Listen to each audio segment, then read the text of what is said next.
Assalamualaikum warahmatullahi wabarakatuh. Perkenalkan, nama saya Safira Fitri Amalia dengan NIM 230803102052 dari Prodi Administrasi Keuangan Fakultas Ekonomi dan Bisnis Universitas Jember. Di sini saya akan memaparkan materi mengenai manajemen portofolio 1 untuk memenuhi tugas kuliah ujian tengah semester mata kuliah Sekuritas dan Portofolio kelas B. Baik, outline dari materi ini yaitu yang pertama ada pengertian manajemen portofolio, yang kedua ada tujuan manajemen portofolio, yang ketiga jenis-jenis manajemen portofolio, yang keempat model manajemen portofolio, kelima alokasi aset dalam manajemen portofolio, enam return dan risiko, yang ketujuh proses manajemen portofolio, dan yang terakhir ada kesimpulan. Pertama, saya akan menjelaskan apa pengertian dari manajemen portofolio. Sebelum membahas mengenai manajemen portofolio, di sini saya akan menjelaskan terlebih dahulu apa pengertian dari manajemen dan portofolio itu sendiri. Jadi, manajemen adalah proses perencanaan, pengorganisasian, pengarahan, dan pengendalian yang dilakukan untuk mencapai tujuan. Sedangkan portofolio sendiri dapat diartikan sebagai kombinasi atau gabungan berbagai aktiva. Aktiva itu dapat diartikan sebagai investasi surat berharga seperti obligasi dan saham. Dari pengertian tersebut dapat disimpulkan bahwa manajemen portofolio merupakan proses terintegrasi yang terdiri atas gabungan beberapa langkah yang diimplementasikan secara konsisten untuk membuat dan mengelola portofolio aset untuk mencapai tujuan tertentu dari seorang investor. Tujuan manajemen portofolio yang paling utama adalah untuk mendapatkan keuntungan bagi investor atau pemilik dana dan meminimalkan risiko kerugian mereka yang akan dihadapi nantinya. Dalam portofolio, seorang investor bisa melakukan diversifikasi pada produk investasi untuk menghasilkan return maksimal dan risiko yang minimal. Selanjutnya yaitu jenis-jenis manajemen portofolio berdasarkan keterlibatan investor. Yang pertama ada manajemen portofolio aktif. Manajemen portofolio aktif dipimpin oleh seorang manajer dana atau tim analisis investasi yang memantau pasar secara aktif, menganalisis surat berharga, dan membuat prediksi tentang arah pasar. Yang kedua yaitu ada manajemen portofolio pasif. Investor bisa menghasilkan keuntungan yang sama dengan indeks tertentu sebagai acuan. Biasanya, strategi pasif ini tidak memerlukan tim khusus dalam proses pengambilan keputusan. Kita sebagai investor bisa memegang alih secara penuh untuk mengelola portofolio investasi ini, sebab nantinya kita akan menerima imbalan dan hasil investasi yang stabil tanpa mengambil risiko yang tinggi. Selanjutnya yaitu jenis manajemen portofolio berdasarkan kuasa yang diberikan investor. Pertama ada manajemen portofolio diskresi. Pada jenis manajemen portofolio ini, manajer membuat semua keputusan investasi tanpa masukan dari investor. Bagi investor yang tidak memiliki waktu untuk investasi atau tidak memiliki dasar tentang investasi, bantuan dari manajer investasi profesional ini sangat membantu.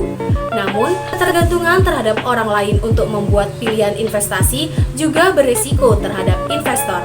Investor tidak bisa menilai risikonya secara akurat. Manajer dapat berinvestasi lebih konservatif atau bahkan lebih agresif dari yang diharapkan investor. Selanjutnya, yang kedua ada manajemen portofolio non-diskresi. Bertentangan dengan jenis manajemen portofolio diskresi, pada jenis manajemen ini, investorlah yang membuat semua kebijakan, sementara manajer hanya berperan sebagai mitra konsultasi. Keuntungan dari jenis ini adalah kebebasan yang dimiliki investor untuk membuat pilihan dan memantau portofolio. Selanjutnya yaitu model manajemen portofolio. Pertama yaitu model pertumbuhan spekulatif. Dengan model ini, para investor diharapkan memperoleh keuntungan yang tinggi akibat perubahan harga atau capital gain di pasar sekuritas, sekalipun akan menghadapi tingkat risiko yang relatif besar juga. Yang kedua yaitu model pertumbuhan jangka panjang.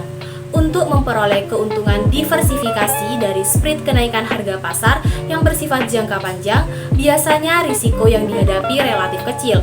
Kemungkinan sifat para investor dalam model ini adalah selalu menghindari risiko. Dengan kata lain, tidak mau menanggung risiko yang berlebihan. Oleh karena itu, jenis portofolio ini menekankan pada pertumbuhan harga pasar yang berjangka panjang dengan rata-rata keuntungan dan risiko yang ideal. Yang ketiga ada model keuntungan berjalan. Fokus model ini adalah bagaimana para investor menerima keuntungan yang banyak dengan prasyarat seperti jaminan investasi yang aman hingga jatuh tempo. Dengan kata lain, investor akan memperoleh kas masuk setiap periode tertentu selama kurun waktu yang diprediksikan, misalnya untuk keperluan biaya pendidikan, dana pensiun, dan sebagainya. Dapat dikatakan bahwa bentuk investasi ini mirip dengan asuransi. Selanjutnya yaitu alokasi aset dalam manajemen portofolio. Alokasi aset adalah strategi investasi untuk membagi portofolio investasi ke dalam berbagai kelas aset. Tujuannya adalah menyeimbangkan risiko dan return serta memaksimalkan potensi imbal hasil. Alokasi aset dibagi menjadi 3 kelas. Yang pertama ada reksadana saham. Kelas aset reksadana yang memiliki risiko paling tinggi dengan potensi pengembalian return yang juga tinggi. Yang kedua yaitu reksadana obligasi. Kelas reksadana yang memiliki risiko moderat. Yang ketiga yaitu reksadana pasar uang. Kelas aset reksadana yang memiliki risiko terendah atau paling aman. Namun, tingkat pengembaliannya juga rendah dibandingkan dengan 2 jenis reksadana sebelumnya. Selanjutnya yaitu ada return dan risiko. Return merupakan hasil yang diperoleh dari investasi. Return merupakan pengembalian atas keberanian investor untuk menanggung risiko atas investasi yang telah dilakukan. Ada 2 jenis return. Yang pertama adalah return realisasi yang merupakan return yang telah terjadi. Return ini dihitung berdasarkan data historis. Return realisasi penting karena digunakan sebagai salah satu pengukur kinerja dari sebuah perusahaan. Yang kedua yaitu ada return ekspektasi yang digunakan untuk pengambilan keputusan investasi. Return ini penting dibandingkan dengan return historis karena return ekspektasi merupakan return yang diharapkan dari investasi yang dilakukan. Selanjutnya yaitu risiko. Risiko merupakan kemungkinan terjadinya perbedaan antara return realisasi dengan return ekspektasi. Semakin besar kemungkinan perbedaannya, berarti semakin besar juga risiko investasi tersebut. Jenis risiko dalam portofolio yang pertama ada risiko sistematis. Apabila risiko sistematis terjadi, maka semua jenis saham akan terkena dampaknya sehingga tindakan diversifikasi tidak dapat mengurangi kerugian. Risiko ini juga disebut risiko pasar. Contoh risiko sistematis yaitu ada inflasi, yang kedua yaitu ada risiko tidak sistematis. Risiko tidak sistematis merupakan risiko yang dapat dikendalikan atau dapat dihindari. Risiko ini dapat dikurangkan bahkan dihilangkan dengan melakukan diversifikasi atau membentuk portofolio. Contohnya yaitu risiko bisnis, risiko finansial, dan risiko likuiditas. Ketiga yaitu ada risiko bisnis. Risiko ini terjadi karena bisnis sebuah perusahaan tersebut. Biasanya, perusahaan dalam satu sektor dengan bisnis yang sama dianggap punya risiko yang sama.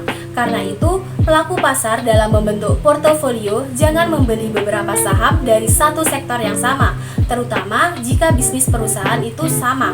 Yang keempat yaitu risiko finansial. Risiko ini terkait dengan struktur pendanaan yang dilakukan sebuah perusahaan. Sumber pendanaan perusahaan bisa dari pemegang saham dalam bentuk saham biasa ataupun saham preferen, atau melalui pinjaman jangka pendek ataupun jangka panjang. Ketika perusahaan banyak menggunakan pendanaan dengan utang atau saham preferen yang cenderung punya kewajiban tetap, maka perusahaan dianggap lebih berisiko. Pinjaman dianggap sebagai leverage yang memiliki 2 sisi. Di satu sisi bisa menaikkan keuntungan perusahaan ketika kondisi ekonomi sedang membaik, sedangkan di sisi lain dapat menjadi risiko ketika kondisi ekonomi sedang memburuk. Yang terakhir ada proses manajemen portofolio secara umum. Pertama ada perencanaan. Membuat perencanaan yang matang adalah langkah yang paling penting untuk membentuk fondasi dari seluruh proses yang ada.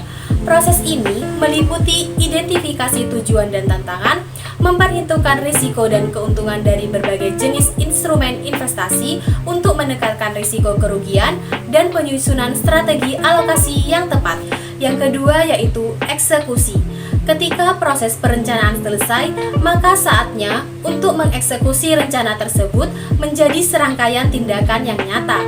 Dalam tahap eksekusi, ada dua keputusan penting yang harus dibuat, yaitu pertama, pemilihan portofolio. Memilih aset tertentu untuk dimasukkan ke dalam portofolio merupakan hasil dari analisa pasar yang akan mempengaruhi pemilihan aset investasi. Yang kedua yaitu ada implementasi portofolio.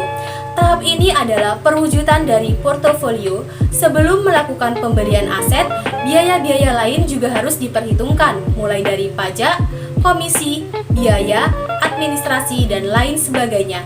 Yang ketiga yaitu feedback.